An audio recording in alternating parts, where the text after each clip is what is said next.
ஜீவகாருண்ய உலகம். எல்லாரையும் நம்ம நேசிச்சிட்டோம்னு வச்சுக்கோங்களேன். இப்போ நீங்க பாருங்க, வாடிய பயிரை, இது தெரியாதவங்க இருக்கவே முடியாது. இப்போ நீங்க நல்லா பாருங்க, ஒரு பயிர் வாடுகின்றது என்று ஒருத்தர் வருந்துறாருன்னு வச்சுக்கோங்களேன். அவர் நிச்சயமா தன்னுடைய மனைவியை வாட விடுவாரா? சக மனிதரை வாட விடுவாரா? அவர் இன்னொரு உயிரை பார்ப்பாரா? ஜாதி பார்ப்பாரா? மதம் பார்ப்பாரா? ஆண் பெண் வேறுபாடு பார்ப்பாரா? பொருளாதார ஏற்றத்தாழ்வு பார்ப்பாரா? அப்போ அத்தனை சமூக ஏற்றத்தாழ்வுகளையும் போக்க முடியும்னா, ஓரறிவு படைத்த ஒரு உயிரையே நேசித்த ஒருத்தனால இந்த உலகத்துல யாரையாவது பாகுபடுத்தி பார்க்க முடியுமா?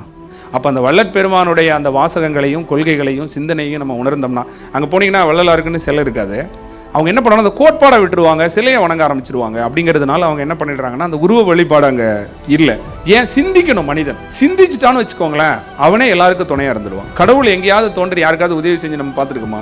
கட்டாயம் எந்த கடவுளும் எங்கேயும் தோன்றி நிச்சயமா யாருக்கும் உதவி பண்ணதில்லை. யார் மூலமா பண்ணோம் அப்படின்னா, மனிதர்கள் மூலமா தான் பண்ணோம்.